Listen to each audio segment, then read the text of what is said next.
In diesem Video geht es um das Goethe-Zertifikat C1. Und hier geht es um Hören Teil 1. Speziell für dich habe ich PDFs zum Herunterladen zusammengestellt und am Ende gibt es sogar noch einen Bonus. Also bleib dran und viel Spaß dabei. Damit du auch ja nichts verpasst, dann klicke hier unten gleich auf Abonnieren. Und schon kann es auch losgehen. Jetzt geht es darum, die Ohren zu spitzen, denn hier musst du Informationen aus Interviews selektiv heraushören können. Und auch du kannst erfolgreich sein mit unseren Tipps und Tricks zum Goethe-Zertifikat C1 Hören Teil 1. Legen wir los. Ganz am Anfang zeige ich dir, wie das Video aufgebaut ist. Und zwar schauen wir uns als allererstes mal die Prüfung im Allgemeinen an, wie sie aufgebaut ist und wie sie bewertet wird. Danach zeige ich dir, wie du dich zu Hause schon gut vorbereiten kannst. Und danach gebe ich dir eine Anleitung, die du in der Prüfung anwenden kannst. Und dann am Ende machen wir noch ein kleines Beispiel zusammen. Und wie versprochen, ganz am Ende kommt noch ein kleiner Bonus, also bleib dran und viel Spaß dabei.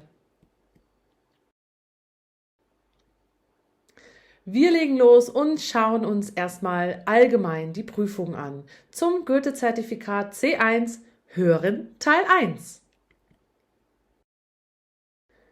Los geht's! Also, falls du die Prüfung noch nicht gesehen hast, fragst du dich vielleicht, was wird denn hier getestet? Und zwar wirst du im Hören Teil 1 ein Gespräch hören.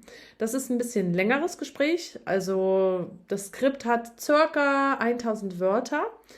Es kann ein Interview sein oder ein Telefonat, wo jemand einfach nach Informationen fragt. Ja? Also es geht darum, dass jemand um Informationen fragt im Allgemeinen. Und dazu bekommst du 10 Aufgaben, die du lösen sollst. Und für diesen Teil hast du dann 12 bis 15 Minuten Zeit. Das läuft natürlich bei dem Audio mit. Du kannst dir also deine Zeit hier nicht selber einteilen, sondern du musst dich an das Audio, also an die CD, die da abgespielt wird, halten. Vielleicht fragst du dich auch, worauf denn hier geachtet wird, weil manchmal gibt es auch prüfungsinterne Kriterien bei der Bewertung. Aber hier ist es so, dass sich die Prüfung wurde so aufgebaut, dass sie sich an diesen GER, also diesen Referenzrahmen, das ist der gemeinsame europäische Referenzrahmen, an den hält sich die Bewertung, wenn es um die Prüfung geht, um Hören Teil 1. Und zwar sagt nämlich dieser Referenzrahmen aus, was du als C1-Kandidat alles so können und wissen sollst. Und wenn du möchtest, kannst du das gerne einfach mal im Internet nachlesen. Da findest du ganz viele Informationen über diesen Referenzrahmen, allgemein, was man als C1 alles so wissen muss und auch auf die einzelnen Subtests aufgeteilt, zum Beispiel Lesen und Hören. Die gehören zusammen, Lesen und Hören, und das kannst du dir mal genauer nachlesen, wenn du möchtest. Du findest auch hier noch unter dem Video in einem Link zum Download eine PDF, und zwar eine Modellprüfung und noch einen Übungstest, und die kannst du dir herunterladen, wenn du möchtest, und wäre auch sehr, sehr hilfreich, weil wir nämlich nachher eine Übung zusammen machen werden, was ein Teil dieses Modelltests ist, und die kannst du dir gerne einfach mal komplett dann auch herunterladen mit Lösungen und dem Skript dazu. Eine Sache möchte ich dir noch mit auf den Weg geben, und zwar gibt es hier bei Home Studies Online-Unterricht komplett flexibel auf dich zugeschnitten. Was auch immer du brauchst, einen kompletten C1-Kurs, einen Kurs zum Goethe-Zertifikat C1, damit du die Prüfung auch gut bestehen kannst, such es dir aus. Melde dich gleich an, klick hier auf den Link und schon kann es losgehen. Danke für deine kurze Aufmerksamkeit. Wir machen direkt weiter mit unserem Video. Als allererstes solltest du dich zu Hause schon mal gut vorbereiten, bevor du in die Prüfung reingehst. Und da will ich dir jetzt 2 Tipps zu geben. Legen wir los mit Vorwissen und Wortschatz erweitern. Das hast du sicherlich in meinen anderen Videos auch schon ein paar Mal gehört. Das werde ich auch immer wieder nochmal wiederholen, weil es einfach so wichtig ist. Und zwar ist das Wortschatz erweitern an sich einfach für alle Gebiete der Prüfung wichtig, und nicht nur da, sondern auch im Alltag und im Beruf. Und das kannst du machen, indem du Nachrichten schaust oder liest, die Zeitung liest, Dokumentationen dir anschaust und in Sachen Hören kannst du dir auch Podcasts anhören oder Hörbücher und solche Sachen, ja. Du kannst natürlich auch, anstatt die Nachrichten zu schauen auf dem Fernseher, drehst dich einfach um und hörst sie, ja, oder im Radio oder so, ne? Also das kann man natürlich auch machen.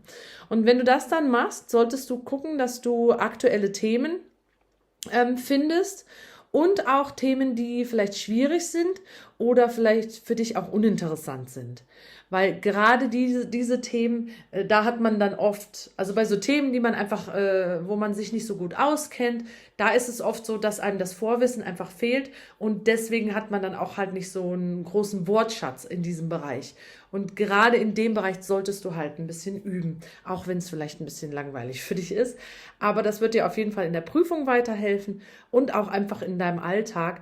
Und das sage ich auch nicht nur für Deutsch, sondern das hilft dir auch in deiner Muttersprache natürlich, wenn man sich Wissen und neues Vokabular aneignet. Und das machst du dann so, indem du dir, wie gesagt, etwas anhörst, etwas anschaust, etwas liest und so weiter. Und dann suchst du dir diese Begriffe raus, die dir wirklich schwer fallen und schreibst sie einfach mal auf. Das Problem dabei ist aber, dass du dir nicht einfach eine Liste schreiben sollst und die auswendig lernen sollst, weil das wird dir nichts bringen. Das bringt dir vielleicht was bis morgen, aber am nächsten Tag hast du es schon wieder vergessen. Deswegen musst du diese Wörter in den Alltag integrieren und sie benutzen. Und das machst du am besten, indem du sie in ein Gespräch einbindest oder indem du vielleicht auch einen Text schreibst und das mal ein paar Wörter mit einfügst. Ja, also wirklich diese Wörter einfach mal benutzen und somit kann man sie dann auch ordentlich lernen.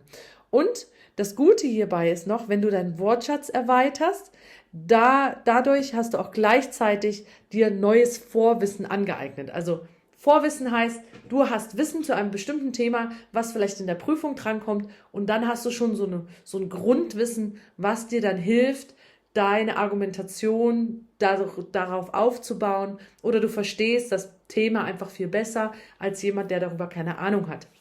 Das kann sein im Lesen, das kann auch im Hören sein oder besonders dann auch im Mündlichen und in der Schreibprüfung ist das natürlich sehr wichtig, wenn man viel Grundwissen hat.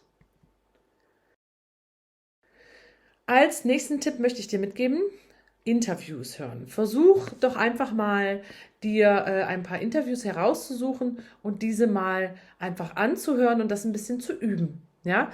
Denn durch diese Übung hast du gleichzeitig auch eine Übung für den Wortschatz und natürlich auch wieder dein Vorwissen. Ja? Also das kann man super kombinieren und du solltest dir einfach mal Interviews oder Gespräche im Internet oder im Fernsehen suchen und die dir mal anschauen oder anhören dann auch, damit du das Hören natürlich auch ein bisschen übst.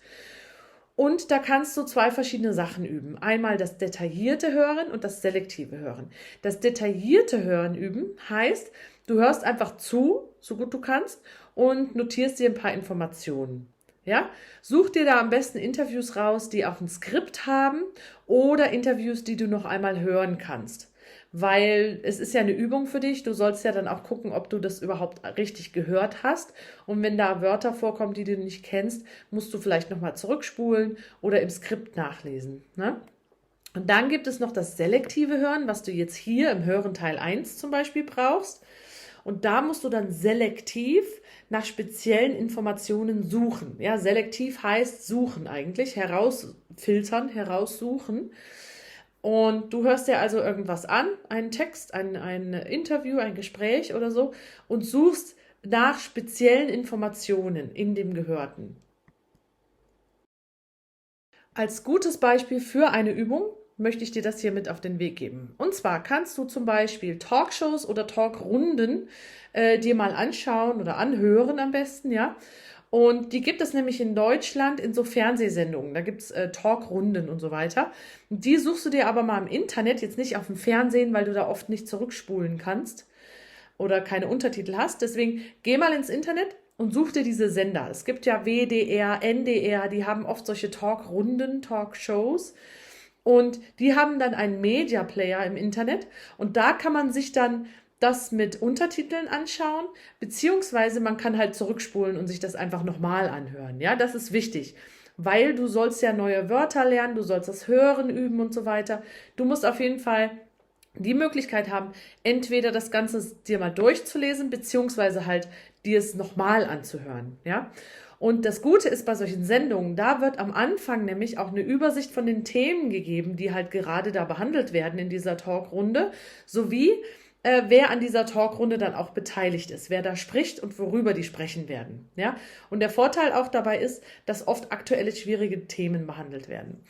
Und warum ich das sage mit dieser Übersicht am Anfang, es ist nämlich so, dass du das selektive Hören auch mal üben kannst mit diesen Talkshows. Es geht jetzt nicht nur um das Hören üben und Gespräche hören üben, sondern auch das selektive Hören. Das heißt, wenn am Anfang so eine Übersicht gegeben wird von Themen, wer über was spricht, kannst du direkt dahin spulen, zum Beispiel dahin gehen, wo diese Person spricht, und kannst dir dieses Gespräch dann mal anhören und selektive Informationen heraussuchen. Also wenn die Person, es geht ums Thema unzufriedene Studenten in Deutschland, meinetwegen, ja. Und diese Doktorin, die wird darüber sprechen, weil die da was drüber herausgefunden hat. Und dann kannst du selektiv herausfischen, welche Informationen diese Frau herausgefunden hat durch ihre Forschung oder so, ja. Irgendwelche Zahlen oder ja, genaue Informationen herausfischen, sozusagen. Und damit hast du das selektive Hören geübt. Außerdem sind diese Talkrunden eine gute Möglichkeit, das zu üben, weil du hast mehrere Leute, die sprechen, du hast verschiedene Akzente, du hast Männer, die sprechen, Frauen, die sprechen. Und es ist da oft so, wie gesagt, am Anfang werden die Themen gegeben und wer sprechen wird in so einer Talkrunde. Und dann gibt es einen Moderator, der dann direkt die eine Person anspricht und dann mit dieser Person sozusagen ein Antwort-Frage-Interview führt. Wobei dann die anderen Teilnehmer auch immer mal ein bisschen was sagen, aber es ist dann hauptsächlich diese Person dran und die spricht dann auch mal 5 oder 10 Minuten lang, ja. Die anderen geben so ein bisschen ihren Senf dazu, sagt man auf Deutsch, aber du hast hauptsächlich halt dieses Interview zu dieser einen Person. Und deswegen ist so eine Talkrunde ganz praktisch. Wenn du dich dann zu Hause schon gut vorbereitet hast, können wir direkt übergehen zur Schritt-für-Schritt-Anleitung, die du dann in der Prüfung anwenden solltest. Wie gesagt, hast du in der Prüfung ja eigentlich das Audio dabei, was dich anleitet, aber in deiner Vorgehensweise solltest du wieder ein bisschen aufpassen, damit du nicht durcheinander kommst. Und zwar ganz am Anfang solltest du dein Aufgabenblatt mal kurz überfliegen. Danach geht das Hören los, das Audio geht dann los und du musst selektiv hören und parallel dazu die Aufgaben lösen. Dann musst du dir die Antwort notieren. Also Schritt 2 und 3 sind eher gleichzeitig. Ja, die laufen eher gleichzeitig. Und ganz am Ende solltest du das Ganze nochmal überprüfen und dann deine Antworten übertragen. Diese Schritt-für-Schritt-Anleitung findest du auch in einer PDF hier zum Runterladen in dem Link unter diesem Video. Schauen wir uns also den ersten Schritt an zum Goethe-Zertifikat C1 Hören Teil 1. Erster Schritt, das Aufgabenblatt überfliegen. Dafür hast du 90 Sekunden Zeit. Du musst dir da deine Aufgaben natürlich anschauen erstmal und du hast aber auch die Zeit, in dem dir die Aufgabenstellung erläutert wird. Und zwar wird es so sein, dass der Sprecher dir erklärt, wie du die Aufgabe machen musst. Und vorher gibt dir eine kurze Zusammenfassung, worüber es hier geht in diesem Gespräch. Das sollst du dir natürlich anhören, damit du weißt, wer hier was fragt. Das ist wichtig. Sobald der Sprecher aber dann übergeht und dir erzählt, du sollst hier Aufgabe so und so machen und so weiter, du hast 90 Sekunden Zeit hierfür, bla bla bla. Das weißt du ja alles schon, weil du dich ja jetzt schon gut vorbereitest. Und das kannst du gekonnt ignorieren und diese kurze Zeit, diese paar Sekunden noch nutzen und schon dein Aufgabenblatt überfliegen und dich damit vertraut machen. Und dann hast du diese 90 Sekunden noch Zeit. Wenn der Sprecher dann fertig ist, gibt er dir 90 Sekunden. Und in dieser Zeit kannst du dann diese 10 Items, diese 10 Aufgaben dir genauer anschauen und sicher gehen, dass du da auch jedes Wort verstehst. Ich glaube, 90 Sekunden ist genügend Zeit für diese 10 Wörter. Es sind ja eigentlich nur halbe Sätze oder so. Und ich glaube, das ist auf jeden Fall genügend Zeit dafür. Aber Achtung, versteife dich nicht auf irgendein Wort, was du vielleicht nicht verstehst, weil in 90 Sekunden geht es dann weiter. Also vertiefe dich nicht zu sehr in diese Aufgabe. Wenn da halt was steht, was du nicht verstehst, mach weiter. Guck dir alles ordentlich an. Falls du dann immer noch ein paar Sekunden Zeit hast, kannst du natürlich dir nochmal ein Wort oder zwei Wörter genauer anschauen, aber bleib bitte nicht stecken, weil sobald es losgeht, musst du dich gut konzentrieren können. Und jetzt sind wir in der eigentlichen Aufgabe, dem richtigen Schritt. Und zwar musst du jetzt, das Audio beginnt, und da musst du selektiv hören und parallel dazu, also gleichzeitig die Aufgaben lösen. Die gute Nachricht hier ist aber, dass die Aufgaben chronologisch mit dem Audio laufen. Du musst also nicht hin und her springen auf deinem Zettel, sondern du kannst deinem Aufgabenblatt einfach von oben nach unten mit den Augen folgen. Ja? Und du wirst dann sehen, wenn du eine Aufgabe beantwortet hast, dann ist auch dann die nächste dran. Also du musst da nicht umher gucken oder so, sondern schön der Reihe nach. Nun kommt aber das Schwierige dabei. Du musst gleichzeitig, während du guckst mit den Augen und musst da jetzt die speziellen Informationen heraushören. Das steht dann in diesen Aufgaben, in den Items drinne, welche Informationen. Und da solltest du dich auf gewisse Signalwörter konzentrieren. Ja, das siehst du gleich, wenn wir die Übung zusammen machen. Diese Signalwörter, die stehen in den Items, also in den Aufgaben, und werden dann im Audio entweder wiederholt, beziehungsweise mit einem ähnlichen Wort bezeichnet oder halt durch einen Satz erklärt. Aber ich glaube, das ist relativ einfach. Also du wirst das schon sehen. Wir machen das gleich mal zusammen. Und so versteckt ist das gar nicht. Man findet das relativ schnell. Das Einzige, was halt ist, dass man hier wirklich aufpassen muss, weil man zwei Sachen gleichzeitig machen muss. Und zwar muss man ja das hören, ja, und du musst gleichzeitig deine Aufgaben noch aufschreiben. Genau, und das ist nämlich der nächste Schritt. Du musst deine Antworten noch notieren. Und das Audio, das hält aber nicht an. Genau, das Audio, das läuft ja weiter und du musst hier gleichzeitig, während du hörst, die Antworten notieren und genau, und da sage ich noch eins, ganz, ganz wichtig, mach deine Notizen, deine Antworten nicht auf den Antwortzettel. Bitte, du hast auf deinem Aufgabenblatt genug Platz, das alles zu notieren, weil, genau, Vorsicht, das Audio läuft nämlich weiter. Du hast also keine Zeit, jetzt noch auf den Antwortzettel rüber zu gehen und da das ordentlich aufzuschreiben. Die Zeit ist absolut nicht da.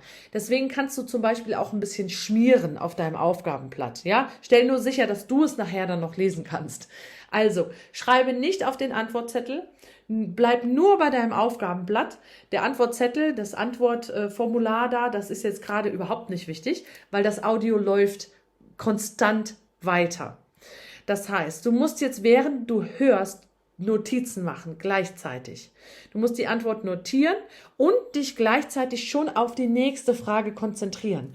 Weil sobald du die Information hörst, ja, die du jetzt aufschreiben musst, dann beginnst du zu schreiben, aber das Audio läuft weiter und du musst gleichzeitig schon an die nächste Aufgabe denken, weil die Antwort vielleicht schon danach kommt.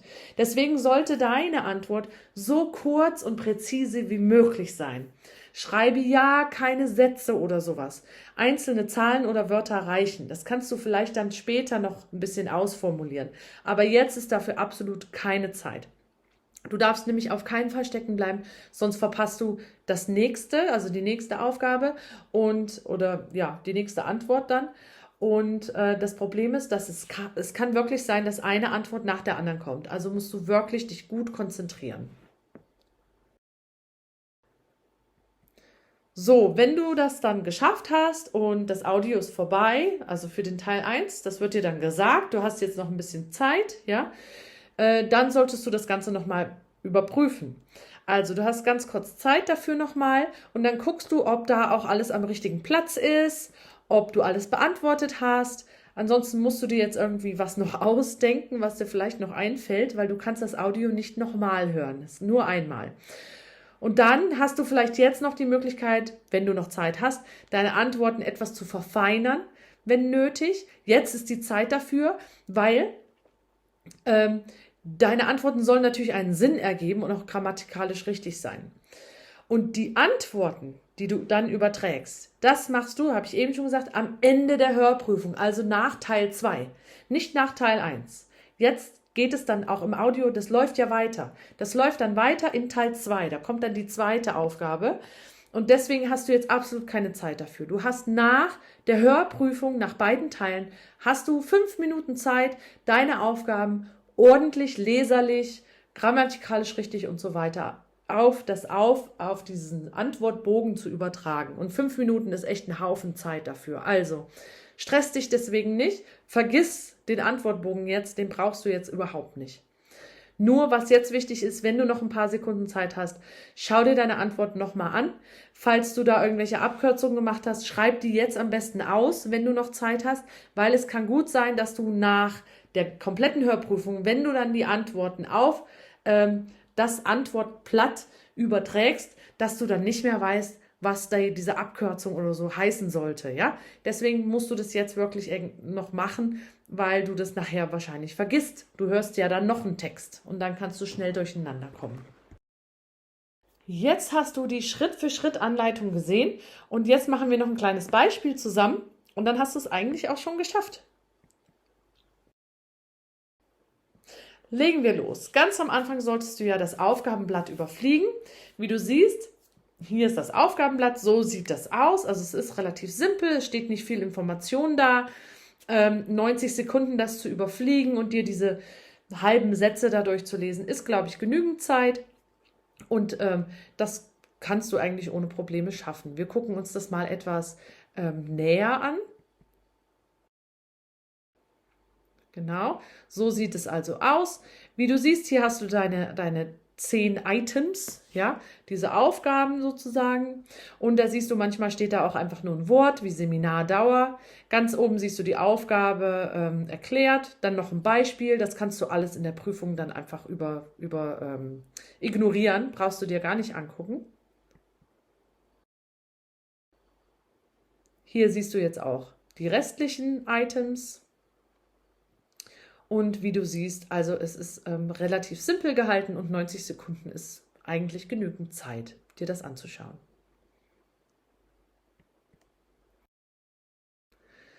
So, aus Übungszwecken zeige ich dir trotzdem mal, was hier steht bei Aufgabe 1. Aber wie gesagt, in der Prüfung kannst du das einfach ignorieren.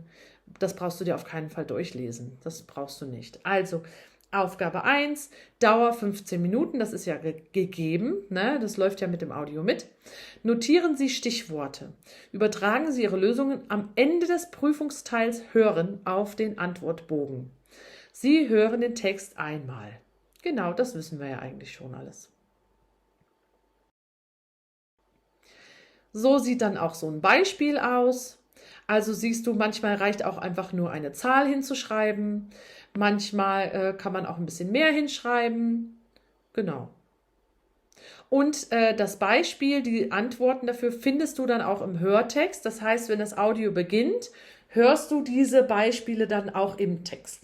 Das heißt, das sehen wir auch gleich, ganz am Anfang vom Audio musst du jetzt vielleicht nicht so sehr aufpassen. Das gibt dir noch mal ein bisschen Zeit, vielleicht, falls du 1, 2 Wörter doch nicht verstanden hast, auf deinem Aufgabenzettel da noch ein bisschen nachzudenken. Aber Vorsicht, du musst trotzdem versuchen mitzukommen, weil du dann natürlich deine erste Aufgabe nicht verpassen darfst, ne? So, wir sind also jetzt im nächsten Schritt angelangt, das selektive Hören und parallel die Aufgaben dazu lösen. Hier siehst du deine Items. Wir gucken uns die ersten 4 an und hören uns auch dazu das Audio dazu an. Und im Audio, wie gesagt, hörst du auch nochmal diese 2 Beispielaufgaben, die wir uns eben angeguckt haben. Also gut aufpassen, ja, dass am Anfang erstmal diese 2 Beispielsachen kommen und dann geht es erst eigentlich los mit deinen richtigen Aufgaben. Du hörst jetzt den Text bis dahin, ja, nur diese 4. Und du solltest dir schon mal einen Stift in die Hand nehmen und versuchen, gleichzeitig deine Notizen dazu zu machen. Das machen wir zusammen gleich nochmal, aber versuche es erstmal für dich. Und ich starte jetzt das Audio. Los geht's! Kochschule Glimm, guten Tag. Ach, guten Tag, Frau Glimm. Mein Name ist Emil Schmank. Ich habe Ihre Nummer von Herrn Gundila, Karl Gundila, bekommen. Ach ja, Herr Gundila hat schon ein paar unserer Kurse besucht. Und war sehr zufrieden. Deswegen hat er mich sofort an Sie verwiesen, als ich ihm neulich erzählte, dass ich jetzt, wo ich pensioniert bin und viel Zeit habe, gern Seminare über gutes Essen und gute Weine besuchen würde. Dann sind Sie bei uns an der richtigen Adresse, Herr Schmank, denn genießen, so meinen wir, gehört zu den schönsten Dingen der Welt. Gutes Essen, dazu der passende Wein, was will man mehr? Fangen wir mit dem Essen an. Herr Gundila war von der Vielfalt Ihrer Kochseminare beeindruckt. Völlig zu Recht. Kochen ist das größte Vergnügen und wir bieten über 30 verschiedene Themenschwerpunkte an. Und wie sieht das im Einzelnen aus? Pro Kurs gibt es maximal 12 Teilnehmer, doch meistens sind es 6 bis 8. Oft kommen kleine Gruppen geschlossen zu uns. Das macht dann noch mehr Spaß, weil man einander schon gut kennt. Und wie lange dauert das? Alle Seminare sind Eintagesseminare. Sie fangen um 9 Uhr an und gehen bis 15 Uhr. Natürlich finden sie in der Regel an Wochenenden statt, aber manchmal gibt es auch mittwochs etwas. Und ist die Reihenfolge festgelegt, in der man diese Kurse besuchen muss? Eigentlich nicht. Nur das sogenannte Startseminar muss als erstes besucht werden. Es ist sozusagen Voraussetzung für alle weiteren Treffen.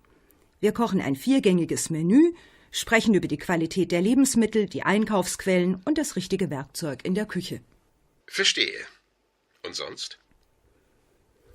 Also, bei uns lernen und üben Sie Tricks, die in keinem Kochbuch zu finden sind. Aber das Wichtigste ist, es wird nur mit hochwertigen, regionalen Grundprodukten gekocht, nach dem Motto, für uns ist das Beste gerade gut genug. Und ich nehme mal an, dass das alles nicht kostenlos ist. Natürlich nicht. Das Startseminar kostet 75 Euro, alle weiteren Seminare kosten jeweils 115 Euro. Erzählen Sie mir doch bitte was zu den Inhalten Ihrer Veranstaltungen. Also, wir fangen mit Brotbacken an, machen weiter mit kalten Vorspeisen und Salaten. So, du hast das Audio nun gehört. Ich hoffe, du konntest schon 4 Sachen notieren, weil du kannst es ja dann in der Prüfung nicht nochmal hören. Aber wir gucken uns das jetzt zusammen aus Übungszwecken nochmal genauer an. So, wir sind also jetzt im nächsten Schritt. Wir haben selektiv gehört, die Aufgaben gelöst und müssten das dann auch alles notieren. Ja, hier haben wir wieder unser Aufgabenblatt. Und noch dazu habe ich jetzt ein Skript, was wir uns angucken. Und wie du hier schon siehst, wir haben die Beispiele wieder und wie du eben wahrscheinlich auch gehört hast, war da doch schon ein ganz schön langer Teil, wo es eigentlich nur um diese Beispiele ging. Und das war nämlich dieser ganze erste Teil. Das ganze erste Gespräch war, da ging es um die Beispiele, also die Kochschule Glimm bietet über 30 verschiedene Kochseminare an, das sehen wir hier, das war etwas weiter unten und die maximale Teilnehmerzahl ist 12, das finden wir auch hier. Jetzt gucken wir uns mal, du kannst hier gerne das Video pausieren und dir das mal in Ruhe durchlesen. Ich mache weiter, denn wir gucken uns jetzt unsere ersten 4 Items hier an.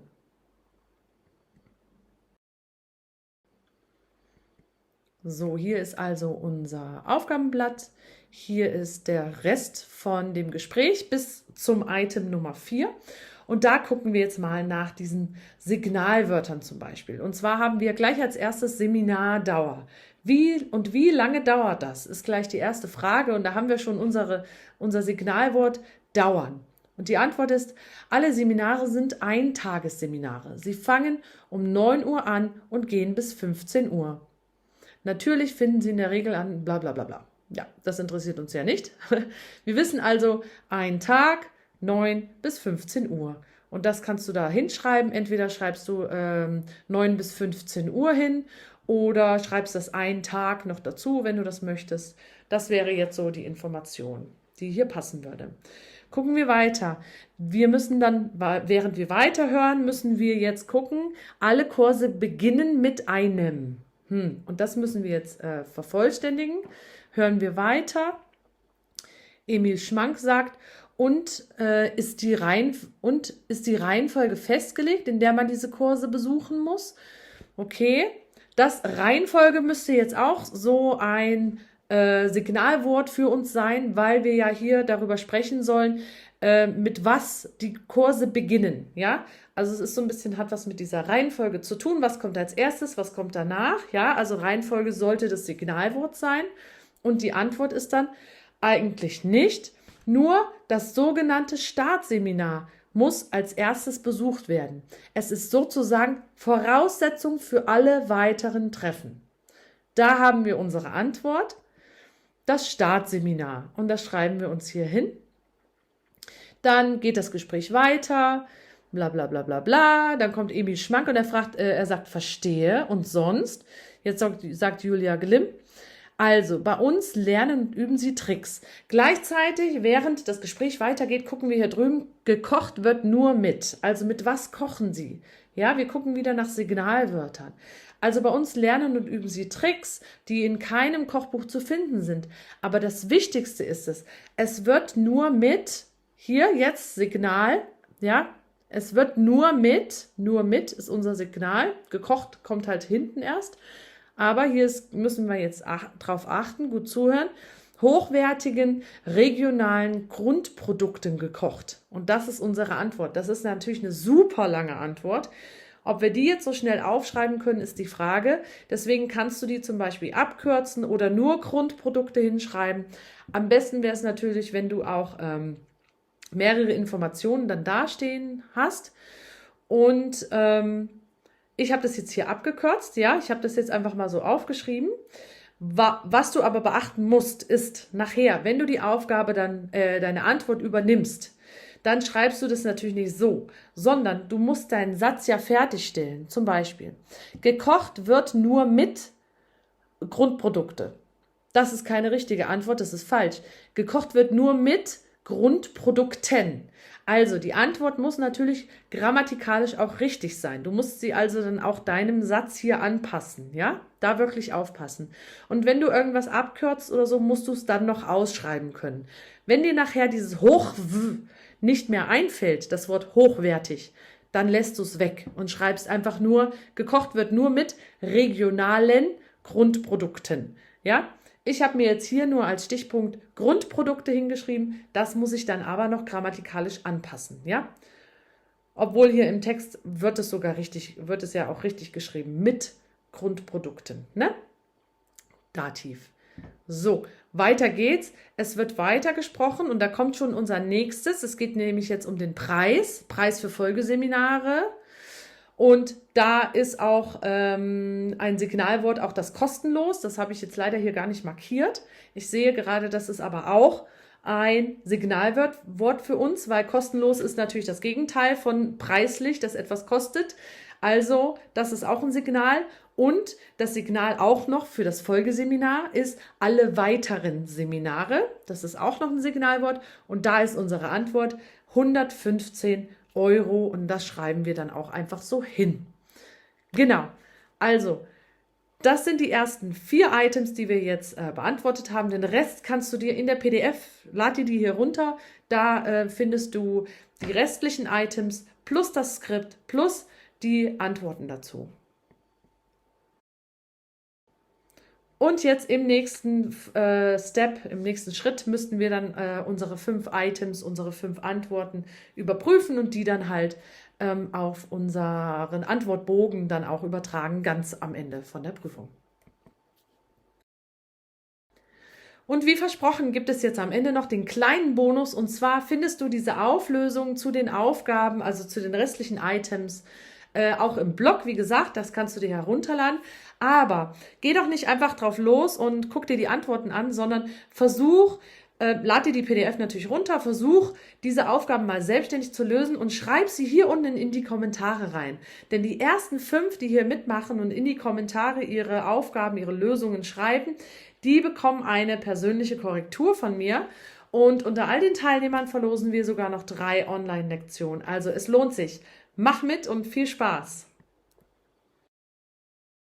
Und jetzt wünsche ich dir schon mal herzlichen Glückwunsch. Du bist gut vorbereitet für Goethe-Zertifikat C1 Hören Teil 1. Und ich wünsche dir alles Gute. Ich hoffe, das Video hat dir gefallen. Dann würden wir uns super freuen, wenn du uns einen Like gibst. In diesem Video geht es um das Goethe-Zertifikat C1. Und zwar schauen wir uns Hören Teil 2 genauer an. In diesem Teil der Prüfung musst du die richtigen Details heraushören können und das mit Multiple Choice und selektivem Hören. Denn auch du kannst erfolgreich sein mit unseren Tipps und Tricks zum Goethe-Zertifikat C1 Hören Teil 2. Und schon kann es auch losgehen. Ich zeige dir zuerst, wie das Video überhaupt aufgebaut ist. Und zwar schauen wir uns ganz am Anfang wieder die Prüfung allgemein an. Und zwar geht es aber jetzt hier um Hören Teil 2. Danach zeige ich dir, wie du dich gut schon zu Hause vorbereiten kannst auf die Prüfung. Und dann gebe ich dir eine Schritt-für-Schritt-Anleitung, die du in der Prüfung anwenden kannst. Und ganz am Ende gibt es dann noch ein kurzes Beispiel, was wir zusammen durchgehen. Und dann hast du es eigentlich auch schon geschafft. Und wie versprochen gibt es dann ganz am Ende noch einen kleinen Bonus. Also bleib bis zum Ende dabei und viel Spaß! Legen wir also los. Ich zeige dir jetzt erstmal, wie die Prüfung überhaupt aussieht. Wir befinden uns also im Goethe-Zertifikat C1 Hören Teil 2. Und falls du die Prüfung jetzt noch nicht gesehen hast, dann fragst du dich vielleicht, was hier überhaupt getestet wird. Und zwar sieht es folgendermaßen aus. Du bekommst ein Gespräch als Audio.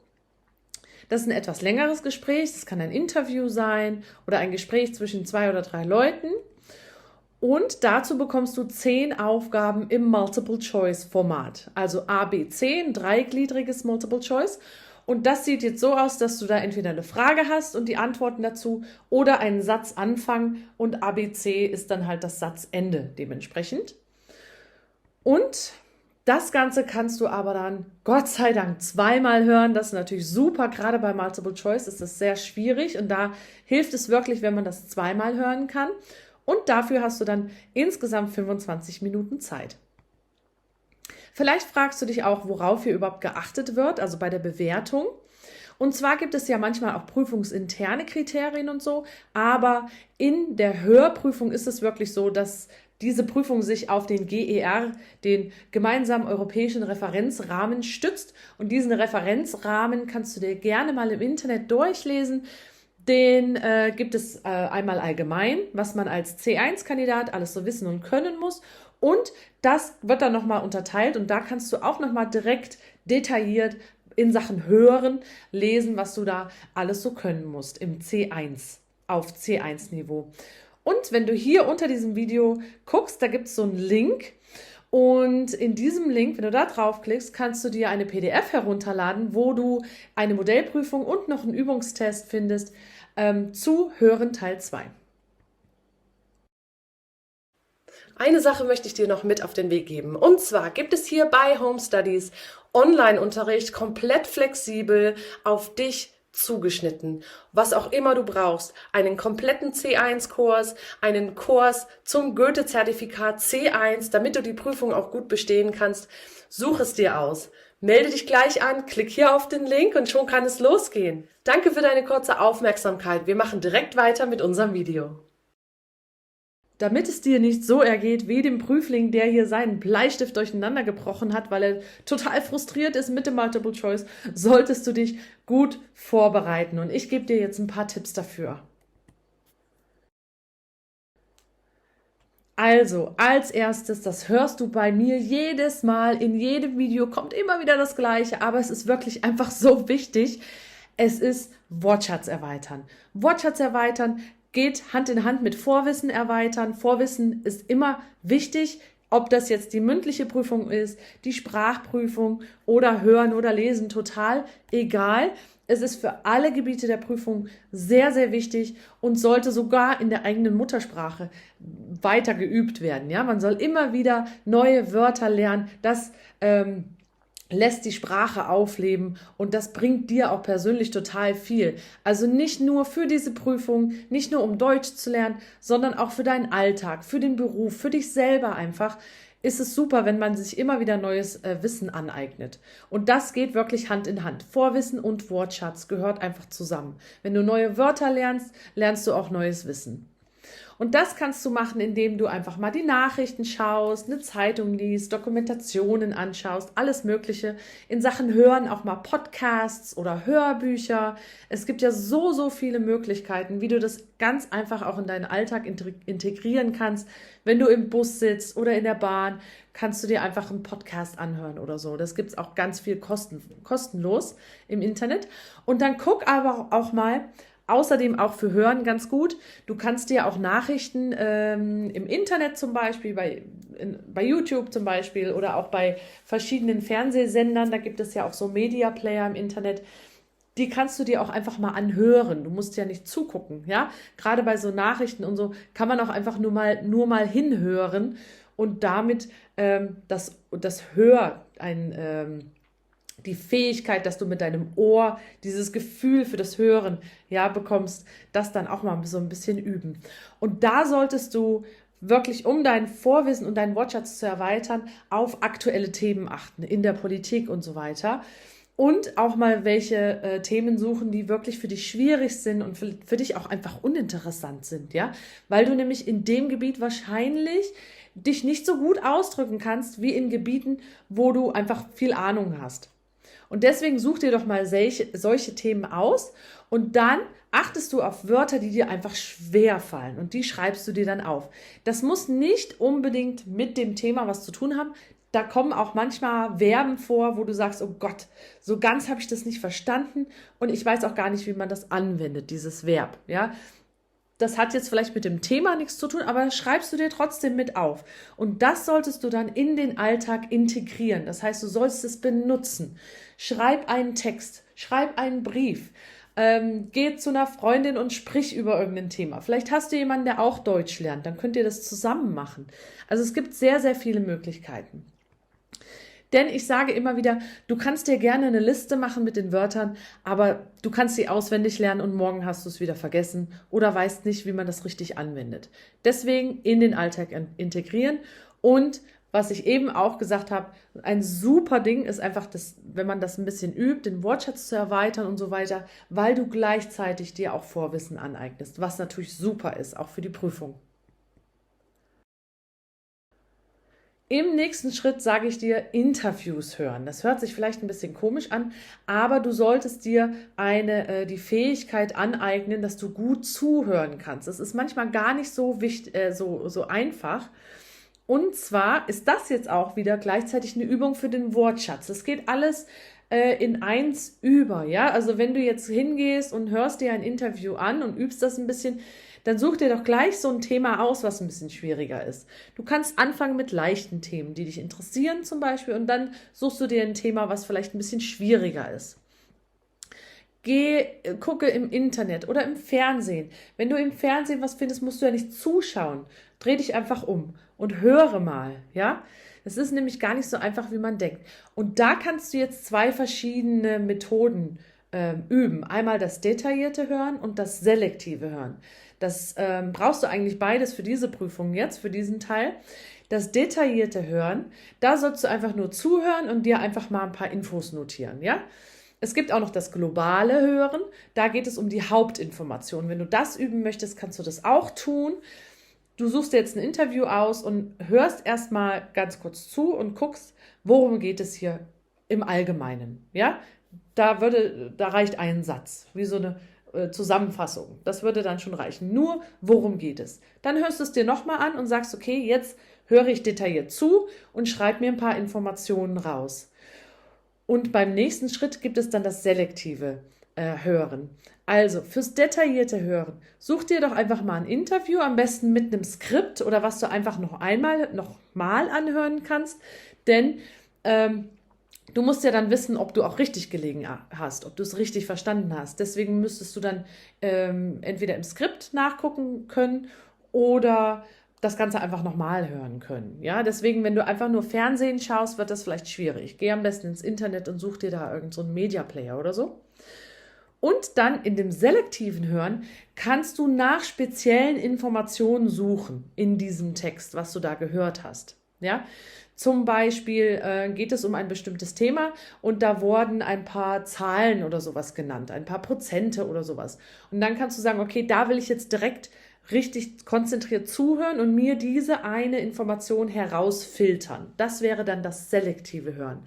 Und das brauchen wir unbedingt jetzt auch in dieser Prüfung. Ich gebe dir da noch einen Tipp mit bei Interviews hören, das habe ich eben auch schon mal gesagt. Und zwar ein gutes Beispiel wäre zum Beispiel eine Talkshow oder eine Talkrunde aus einer Fernsehsendung, die du dir aber dann im Internet suchst. Also wie gesagt, nicht auf dem Fernseher anschauen, außer du hast da die Möglichkeit, dass du nochmal zurückgehen kannst oder ja. Deswegen guck im Internet. Besonders so deutsche Sender wie WDR, NDR, die haben oft solche Sendungen, so Talkrunden. Und da gibt es dann im Internet von diesem Sender direkt einen Media Player. Und da kann man sich das Ganze angucken und da gibt es dann oft auch Untertitel oder du kannst es dir dann auch einfach nochmal anhören. Und außerdem, auch sehr gut, ganz am Anfang wird dir nämlich eine Übersicht gegeben. In dieser Talkrunde gibt es einen Moderator, der sagt dann, die und die Leute sind da, die werden heute was erzählen und das wird je Person wird dann das und das erzählt. Und genau, der Moderator gibt dir also die Themen, die hier behandelt werden, sowie wer halt an der Talkrunde beteiligt ist. Und der Vorteil dabei ist auch, dass du oft aktuelle, schwierige Themen hören wirst. Also das sind natürlich, da geht der Wortschatz mit rein, das Vorwissen und du übst dein Hören und du übst das selektive Hören, weil du dann vorher schon sagen kannst, okay, ich möchte jetzt genaue Informationen über das eine Thema von der einen Person herausfinden. Und wenn du dir das dann als Aufgabe gibst, dann übst du das selektive Hören und diese ganze Übung greift ineinander und ist eine super Vorbereitung für das Goethe-Zertifikat C1 Hören Teil 2. Als nächstes noch eine gute Vorbereitung ist, wenn du ein bisschen was über Multiple Choice weißt. Ich weiß mal, Multiple Choice kann manchmal wirklich schwierig sein und deswegen gebe ich dir hier 2 Tipps. Also schau dir doch mal die Multiple Choice Aufgabe an und versuche wirklich den wichtigsten Punkt der Frage zu verstehen. Und da kannst du dich fragen, um was geht es hier genau? Was sind die wichtigsten Infos und was ist überflüssig? Das, was da überflüssig ist, das kannst du ignorieren, weil das kann dich durcheinander bringen. Wir haben manchmal Fragen, die sind relativ lang und da stehen so ein paar Wörter dabei, die wir eigentlich nicht brauchen. Was ist der Hauptpunkt in der Frage? Und das solltest du dir vielleicht stellen. Und das kann dir helfen, dann auch bei den Antworten die richtige Antwort zu finden, weil da ist es auch oft so, dass in der Antwort so viele Informationen steht, die du gar nicht brauchst, sondern wirklich mal auf die wichtigsten Punkte achten und die geben dir so den Tipp, was jetzt hier richtig oder falsch wäre. Noch ein toller Tipp, den ich immer benutze, ist das Ausschlussverfahren anwenden. Das mache ich immer. Das hilft mir persönlich sehr, sehr viel, weil ich habe auch Probleme mit Multiple Choice manchmal. Und da solltest du dich nämlich fragen, als allererstes, was ist denn hier auf jeden Fall falsch? Und das kannst du direkt durchstreichen. Und da werden oft zum Beispiel auch so ein paar knifflige Sachen benutzt, wie zum Beispiel doppelte Verneinungen, negative und positive Schlagwörter. Und da solltest du so ein bisschen drauf achten, weil doppelte Verneinungen sind manchmal so, da kommst du durcheinander und denkst, eigentlich ist es richtig, dabei ist es falsch. Also da wirklich drauf achten.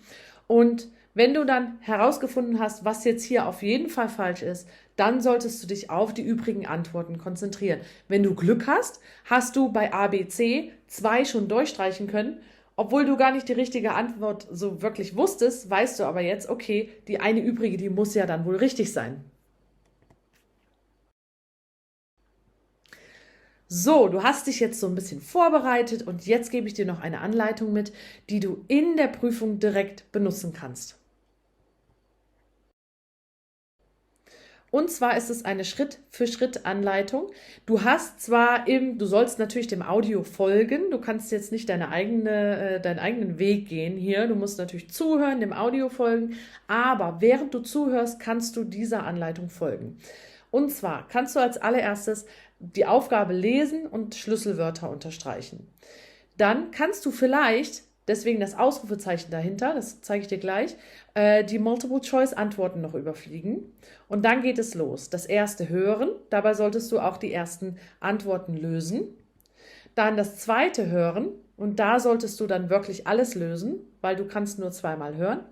Und am Ende guckst du dir alles nochmal an, überprüfst und dann kannst du die Antworten übertragen. Diese Schritt-für-Schritt-Anleitung mit Details findest du auch wieder in der PDF zum Herunterladen, in dem Link unter diesem Video oder bei uns im Blog. Legen wir los. Wir befinden uns also jetzt im ersten Schritt zum Goethe-Zertifikat C1 Hören Teil 2 und das ist dein erster Schritt. Du sollst die Aufgaben lösen und Schlüsselwörter unterstreichen. Du hast ganz am Anfang von diesem Prüfungsteil 90 Sekunden Zeit. Und im Audio wird dir eine Einleitung gegeben. Da wird dir das Thema erklärt. Wer spricht hier über was? Da solltest du natürlich zuhören, das ist wichtig. Und dann wird dir aber die Aufgabenstellung vorgelesen und die kannst du komplett ignorieren. Und danach hast du nämlich diese 90 Sekunden Zeit. Das heißt, du kannst jetzt direkt schon loslegen. Schau dir deine Items, also deine Aufgaben an. Du hast 10 Stück und die sind auf 2 Seiten verteilt. Und die schaust du dir jetzt an. Du solltest sie eigentlich detailliert durchlesen, damit du auch du solltest versuchen, alle zu verstehen. Ja? Und da solltest du dir dann wichtige Schlüssel oder so Signalwörter unterstreichen, damit du nachher nicht nochmal alles lesen musst, sondern dieses eine Wort springt dir dann ins Gesicht sozusagen und du weißt dann, okay, da ging es jetzt darum und während du hörst, deinen Text hörst, dieses Gespräch hörst, hilft dir das Signalwort dann auch im Text vielleicht darüber was rauszuhören. Genau. Und eigentlich sollst du hier jetzt noch nicht das Multiple Choice anschauen. Wichtig ist erstmal die Aufgaben dir anzuschauen. Also nicht die Antworten, sondern die Aufgaben. Das machen wir gleich nochmal gemeinsam, da siehst du das dann auch. Der zweite Schritt aber nun ist Multiple Choice Aufgaben überfliegen. Und da hatte ich ein Ausrufezeichen hingemacht, weil hast du dir alle 10 Items angeschaut und verstanden? Das ist wichtig. Und hast du jetzt noch Zeit? Wir haben ja nur diese 90 Sekunden, die sind gar nicht so lang. Aber wenn du da noch Zeit hast, dann kannst du deine Multiple-Choice-Aufgaben von oben nach unten überfliegen. Ich sage überfliegen, weil du absolut keine Zeit hast, die detailliert durchzulesen. Das musst du dann während dem Hören machen. Jetzt kannst du sie aber einfach überfliegen, weil du vielleicht noch ein bisschen Zeit hast. Also nicht detailliert lesen. Und versuche bitte nicht, die Fragen schon im Vornherein zu beantworten. Dafür ist jetzt absolut keine Zeit. Überfliege die Multiple Choice, falls du noch ein paar Sekunden hast und versteif dich nicht zu sehr darauf. Denn nun sind wir im eigentlichen Schritt und zwar das erste Hören und das erste Lösen. Das komplette Gespräch wird jetzt einmal abgespielt und das Audio läuft chronologisch mit dem Aufgabenblatt. Und wenn möglich, kannst du jetzt schon ein paar Aufgaben lösen. Wenn nicht, bitte nicht verzweifeln, du hörst den Text ja nochmal. Dann kannst du das erste Hören wie so eine Einarbeitung in den Text nehmen. Du hast dann durch das erste Hören die Multiple-Choice-Antworten auch alle schon mal durchgelesen. Im Notfall kannst du dir da auch ein bisschen was unterstreichen, markieren oder so und sagst, ich mache das alles im zweiten Mal, weil mir das viel zu schnell geht und ich komplett durcheinander komme. Das kann passieren. Aber bleib ja nicht stecken, sondern höre immer weiter und versuche einfach schon ein paar Sachen zu lösen, wenn es geht. Ja? Bleib aber auf keinen Fall stecken und immer konzentriert weiterhören. Das Audio läuft durchweg. Und ein gutes Beispiel ist auch, wenn du dir, oder eine gute Hilfe, wenn du dir im Vorfeld, also bevor du überhaupt in die Prüfung reingehst, dir schon mal ein Markierungssystem ausdenkst. Und das kannst du nämlich in der ganzen Prüfung durchweg benutzen. Und ich zeige dir kurz ein kleines Beispiel. Also, zum Beispiel, wenn du dir nicht ganz sicher bist, kannst du dir zum Beispiel ein Fragezeichen hinschreiben, markieren. Falls du etwas nicht verstehst, kannst du dir ein großes X hinmachen. Oder wenn du dir wirklich 100% sicher bist, kannst du dir ein Häkchen hinmachen und dann weißt du, dass du hier eigentlich nicht nochmal nachschauen musst. Also denk dir da was aus und das hilft dir dann auch, schnell voranzukommen in der Prüfung. Im nächsten Schritt hörst du dann das Ganze nochmal und musst dann aber auch deine Multiple-Choice-Aufgaben fertig lösen. Das Audio wird also nochmal abgespielt, aber diesmal in Abschnitten mit Pausen. Und normalerweise sind das 3 bis 4 gleich lange Abschnitte und da sind so kleine Pausen dazwischen. Während dem Hören kannst du jetzt deine markierten Antworten von eben auch schon mit anschauen. Da weißt du jetzt, vielleicht hast du schon eine beantwortet, die kannst du ignorieren. Also nutze deine Markierungen unbedingt und nutze auch die Pausen effektiv. Zum Beispiel, hast du den einen Abschnitt, den du gerade gehört hast, eigentlich schon fertig?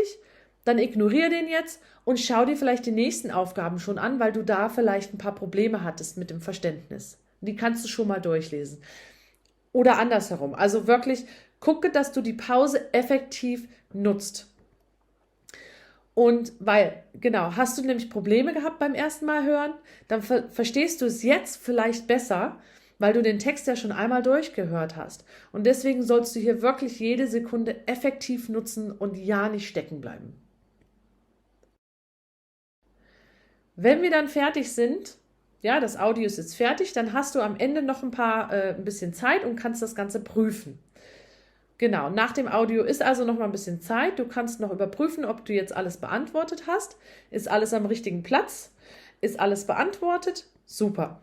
Hast du was freigelassen? Auch nicht schlimm. Dann solltest du das jetzt beantworten. Wenn du absolut keine Ahnung hast, dann kreuze einfach irgendwas an. Aber lass die Antwort nicht frei, weil dann hast du auf jeden Fall 0 Punkte, wenn die frei gelassen wird. Ja, also kreuz einfach irgendwas an. Du hast eine Chance, dass es doch noch richtig ist. Und die Antworten aber dann, die kannst du am Ende der Prüfung auf den Antwortbogen übertragen. Wir sind ja jetzt eigentlich am Ende, ja. Sobald das Audio vorbei ist, hast du aber noch mal ganze 5 Minuten Zeit, die Antworten von Hören Teil 1 und Hören Teil 2 auf den Antwortbogen zu übertragen. Da brauchst du dich jetzt nicht zu stressen.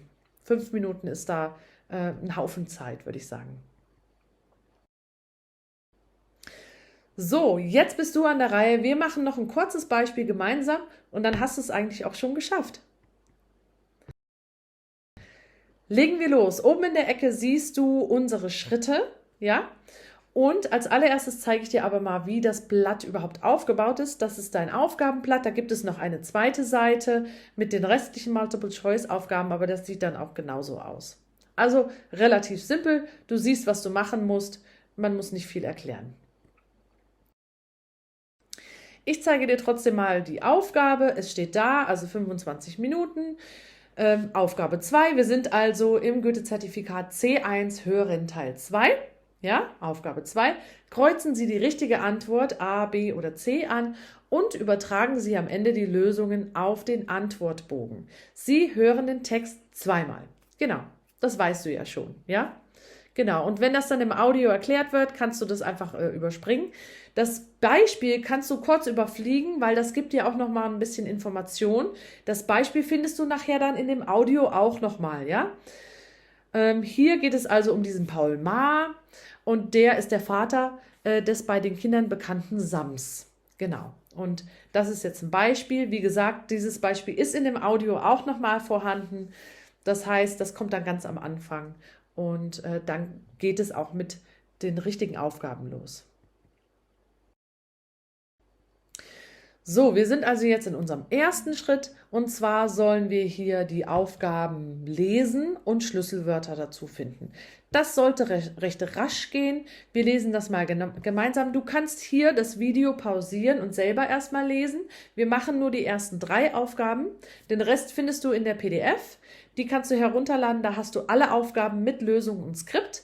Aber geh nicht einfach hin und löse alle und such dir die Antworten heraus, sondern probier doch wirklich mal selber ein bisschen zu üben. Hier machen wir die ersten 3 gemeinsam. Also, P. Maar erreicht bei seinen Lesungen die Aufmerksamkeit seiner Zuhörer dadurch, dass er bla bla bla. Das gucken wir uns jetzt nicht an. Es geht also um Lesungen und die Aufmerksamkeit seiner Zuhörer. Das sind so die 2 wichtigen Wörter. Besonders Aufmerksamkeit ist ganz wichtig. Das ist unser Schlüsselwort. Nächste Aufgabe. Bei seinen Lesungen stellt P. Maar fest, dass. Da würde ich mir feststellen, wir wissen ja, es geht um Lesungen, das haben wir oben schon unterstrichen. Er stellt irgendwas fest. Okay, das ist ein wichtiges Wort. Dann nächstes, was sagt P. Maar zum Vorlesen? Und da ist unser Schlüsselwort Vorlesen. Und dann haben wir unseren ersten Schritt auch schon geschafft.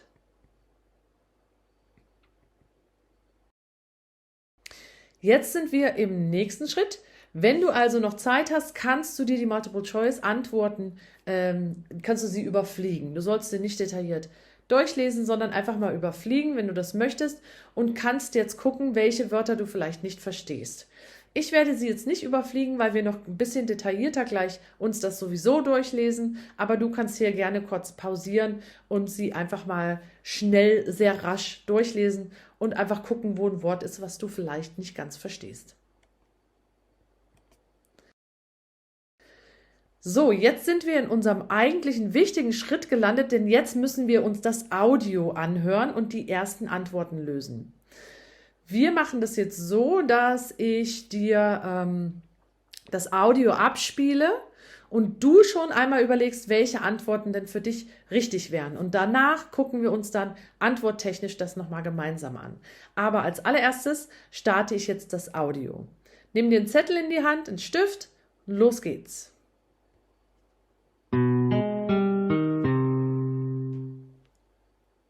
Am Samstag, da kommt das Sams. Das Sams ist ein freches kleines Wesen in einem Taucheranzug mit Schweinsnase und blauen Wunschpunkten im Gesicht. Der Kinderbuchklassiker von Paul Maar, millionenfach gekauft, gelesen, vorgelesen, gemalt. Am Sams und an Paul Maar kann es also nicht liegen, dass laut PISA-Studie 25% der Schulabsolventen schlecht lesen können. Beim 5. Literaturfestival in Berlin liest Paul Maar heute Nachmittag. Jetzt aber ist er zu Gast hier.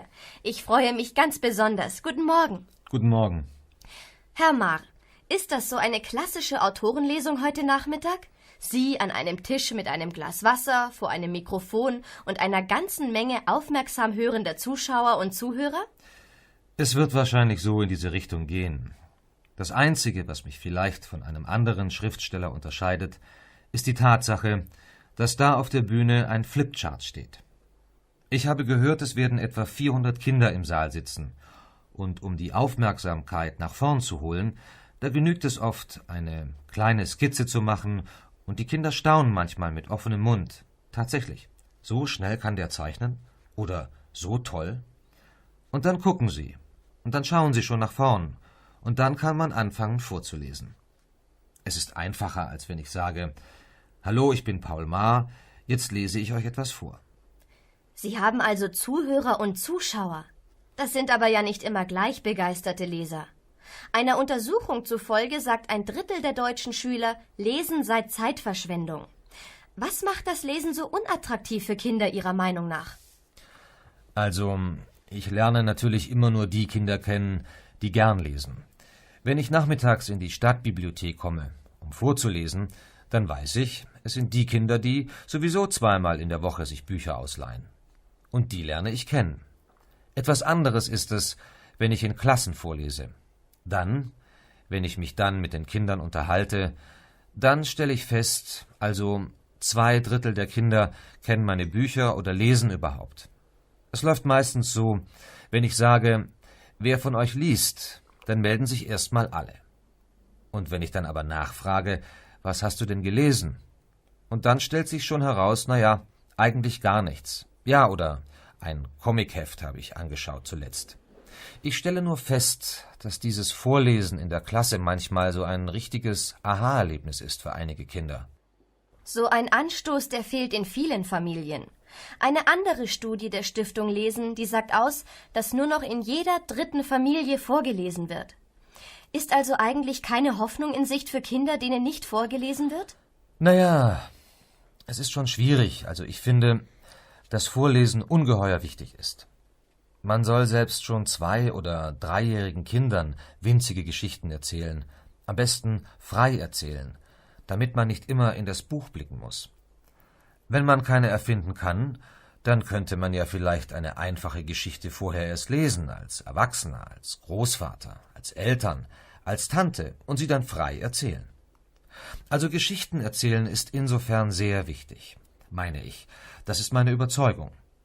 Als ein kleines Kind ja noch gar nicht wissen kann, was das ist, eine Geschichte.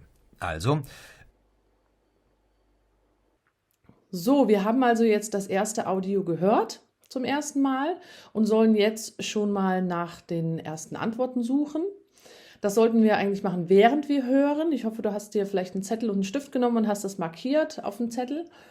Wir gehen jetzt die Fragen einfach hier nochmal aus Übungszwecken nach dem Audio gemeinsam jetzt durch und machen dann beim zweiten Hören nochmal weiter.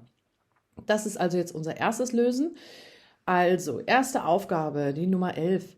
Pema erreicht bei seinen Lesungen die Aufmerksamkeit seiner Zuhörer dadurch, dass er Skizzen von den Kindern anfertigt. Also ich habe was mit Skizzen gehört, aber nicht von den Kindern. Also er malt da irgendwas anderes, aber er malt jetzt nicht die Kinder ab oder sowas. Und deswegen habe ich mir das gleich durchgestrichen, weil das nicht zutrifft. Bei B und C, ob er zu einem Trick greift oder dass er seine Vorträge immer mit Zeichnung unterstützt, da war ich mir jetzt nicht so sicher. Deswegen mache ich mir da einfach mal ein Fragezeichen hin und gucke mir das dann beim zweiten Mal hören nochmal genauer an. Dann gehe ich zur nächsten Aufgabe. Bei seinen Lesungen stellt Pema fest, dass, was hat er also festgestellt? Die Mehrheit der anwesenden Kinder liest. Ja, das kann sein. Dann 1/3 der deutschen Schüler Lesen für Zeitverschwendung hält.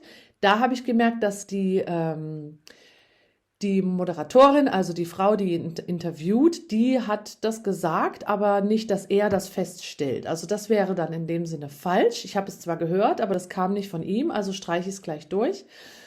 Bei C bin ich mir jetzt auch nicht so sicher, aber ich glaube, A müsste richtig sein. Deswegen kreuze ich mir das schon mal an. Aber bei dem C, ich muss noch mal ein bisschen genauer hinhören. Ich bin mir nicht ganz so sicher, deswegen mache ich mir da auch noch mal ein Fragezeichen hin. Dann bei der nächsten Aufgabe. Was sagt Pema zum Vorlesen? Da habe ich zwar, also besser als Vorlesen ist, selbst kleine Geschichten zu erfinden. Davon hat er gesprochen, von Geschichten erfinden, Geschichten nacherzählen, ohne sie direkt aus dem Buch vielleicht vorzulesen. Das ist alles ganz gut, aber ob das besser als Vorlesen ist, das habe ich nicht gehört. Das hat er nicht gesagt. Er findet Vorlesen ja sehr, sehr wichtig. Und dass es besser ist, hat er auf keinen Fall gesagt. Deswegen habe ich mir das auch gleich durchgestrichen. Dann der frühe Kontakt zum Buch ist für Kinder ungeheuer wichtig. Ich habe gehört, dass er gesagt hat, dass irgendwas ungeheuer wichtig ist, aber nicht der Kontakt zum Buch, sondern das Vorlesen. Und wenn ich bei C schaue, er hält es für wichtig, dass schon ganz kleinen Kindern vorgelesen wird. Das hat er auf jeden Fall gesagt, weil er hat irgendwas mit 2- bis 3-Jährige gesagt, das habe ich gehört. Und deswegen, also glaube ich hier, dass B auch falsch ist und deswegen C richtig sein muss. Und da bin ich mir relativ sicher oder eigentlich ganz sicher. Deswegen mache ich mir da mein Häkchen hin. Und die Aufgabe 13 muss ich mir nachher eigentlich gar nicht nochmal angucken, weil ich mir da schon sicher bin. Jetzt sind wir im nächsten Schritt. Wir können uns das Ganze dann nochmal anhören und sollen es fertig lösen. Wir hören es jetzt nicht nochmal, sondern wir schauen uns das Skript dazu an. Hier siehst du also das Skript. Ganz oben ist die Einleitung, die brauchen wir uns nicht nochmal durchlesen. Wir gehen direkt zu unserer ersten Aufgabe, zur Aufgabe 11. Und wie du siehst, war das hier so ein Abschnitt. Beim zweiten Mal hören wäre das also dann ein gesonderter Abschnitt für die Aufgaben 11 und 13. Das wäre dann ein Abschnitt, wo du dann eine Pause dahinter hast. Ja? Und wir gucken uns aber jetzt das Skript dazu an. Wir sind also jetzt bei der ersten Aufgabe, der Nummer 11. Und du kannst hier gerne das Video pausieren und es dir nochmal durchlesen. Ich zeige dir direkt die Signalwörter und so weiter. Denn ich habe hier dann das Wort Aufmerksamkeit gehört. Und da sagt er, um die Aufmerksamkeit nach vorne zu holen, da genügt es oft, eine kleine Skizze zu machen. Und die Kinder staunen manchmal mit offenem Mund tatsächlich. So schnell kann der zeichnen oder so toll. Genau. Und da können wir jetzt sagen, okay, also, es ist hier wirklich ein bisschen knifflig. Wir haben jetzt B und C übrig. Wir wissen also, er macht zwar Skizzen, aber nicht von den Kindern. Ja, das steht ja nicht so da. Das hat er nicht gesagt. Und es hört sich aber an, dass es so eine Art Trick für ihn ist. Er macht diesen Trick mit dieser Flipchart, um die Aufmerksamkeit der Kinder nach vorn zu holen. Das hat er tatsächlich so gesagt. Deswegen mache ich hier mal mein X hin zur Antwort B. Und wenn wir C durchlesen, steht hier, seinen Vortrag immer mit Zeichnung unterstützt. das ist ja so nicht richtig. Er sagt, wenn Kinder da sind, wenn ganz viele Kinder da sind, dann hat er die Flipchart dabei auf der Bühne und dann macht er Skizzen und das finden die Kinder toll. Deswegen können wir nicht verallgemeinert sagen, dass er immer seine Vorträge mit Zeichnungen unterstützt. Und deswegen wäre das dann, würde ich das auch eher durchstreichen. Das wäre also falsch. Deswegen habe ich hier jetzt kein Fragezeichen mehr, sondern bin mit meiner Antwort B richtig, denke ich. Und deswegen mache ich hier mein Häkchen hin und habe damit meine Antwort fertig. Zur nächsten Aufgabe, Aufgabe 2, also Nummer 12. Bei seinen Lesungen stellt der Herr fest, dass, und da hatte ich ja angekreuzt, die Mehrheit der anwesenden Kinder liest. Und da gucken wir nochmal. Und zwar hatten wir da was gehört mit 2/3 der Kinder. Das ist ja die Mehrheit, ja. Das ist unser Schlagwort hier, 2/3 der Kinder, also die Mehrheit, die kennen meine Bücher oder lesen überhaupt. Es läuft meistens so, wenn ich sage, wer von euch liest, dann melden sich erstmal alle. Also die Mehrheit der anwesenden Kinder liest und dass sich die Kinder hier ihre Bücher in der Bibliothek ausleihen, das hatte er auch gesagt, aber er bezieht sich ja da nicht auf alle Kinder, dass alle Kinder alle ihre Bücher aus der Bibliothek ausleihen, das stimmt ja in dem Sinne nicht. Deswegen bleiben wir bei unserer Antwort A. Diese war also richtig und dafür entscheiden wir uns auch. Und bei unserer dritten Aufgabe können wir auch wieder schauen, was hier Schlagwörter waren. Was sagt denn der Herr zum Vorlesen? Und da war unser Schlagwort das. Naja, es ist schon schwierig. Also ich finde, dass Vorlesen ungeheuer wichtig ist. Das hatten wir auch gehört, aber bei Antwort B stand ja, der frühe Kontakt zum Buch für Kinder ist ungeheuer wichtig. Aber er sagt, das Vorlesen ist ungeheuer wichtig. Und dann sagt er noch, man soll selbst schon 2- oder 3-jährigen Kindern winzige Geschichten erzählen. Genau, es geht also nicht allgemein um den Kontakt zum Buch für kleine Kinder, dass der ungeheuer wichtig ist, sondern, Antwort C, er hält es für wichtig, dass schon ganz kleine Kinder, dass ihnen vorgelesen wird. Das findet er ungeheuer wichtig und das schon bei ganz Kleinen. Und da ist auch wieder unser Signalwort 2- oder 3-Jährige, das sind ja ganz kleine Kinder. Und das hält er für wichtig, ungeheuer wichtig. Genau, also bleiben wir bei unserer Antwort. Die war für uns richtig und genau, dafür entscheiden wir uns dann auch. Und dann sind wir auch schon am Ende angelangt. Wir müssten dann alles nochmal überprüfen und ganz am Ende in diesen extra 5 Minuten, die wir dann haben, unsere Antworten auf den Antwortbogen übertragen. Und jetzt sage ich schon mal herzlichen Glückwunsch. Mit deiner Vorbereitung hast du jetzt das Goethe-Zertifikat C1 Hören allgemein jetzt schon hinter dir eigentlich. Hören Teil 1 und Hören Teil 2. Und ich hoffe, du hast viel Glück in der Prüfung und ja, herzlichen Glückwunsch schon mal. Und wie versprochen gibt es jetzt hier am Ende noch den kleinen Bonus. Und zwar findest du diese Auflösung zu den Aufgaben, also zu allen 10 Aufgaben, im Blog oder hier in dem Link halt unter diesem Video, wo du dir die PDF herunterladen kannst. Bevor du aber da hingehst und dir jetzt die Lösungen heraussuchst, versuch doch einfach mal alles selber zu lösen und sende deine Lösungen hier unter dem Video, schreib das in die Kommentare rein. Und da ist es nämlich so, dass die ersten 5 Kommentare, die ihre Lösungen hierher schicken, die bekommen eine kostenlose persönliche Korrektur von mir. Und unter all den Teilnehmern, die da noch mitmachen, verlosen wir auch noch 3 Online-Lektionen. Also mach mit und viel Spaß dabei. Ich hoffe, das Video hat dir gefallen. Dann würden wir uns super freuen, wenn du uns einen Like gibst. Meistere auch die mündliche Prüfung, dann geh direkt rüber zum nächsten Video, denn da geht es um Sprechen Teil 1. Wir sehen uns dort. Ciao! Klick doch mal hier, denn hier geht's direkt zum nächsten Video. Möchtest du einen anderen Teil des Goethe-Zertifikats C1 üben? Dann schau dir doch bitte unsere Playlist an, denn da findest du jeden einzelnen Teil des Goethe-Zertifikats C1. Also, such dir was aus. Viel Spaß und wir sehen uns in dem Video dann auch wieder. Bis dann. Ciao.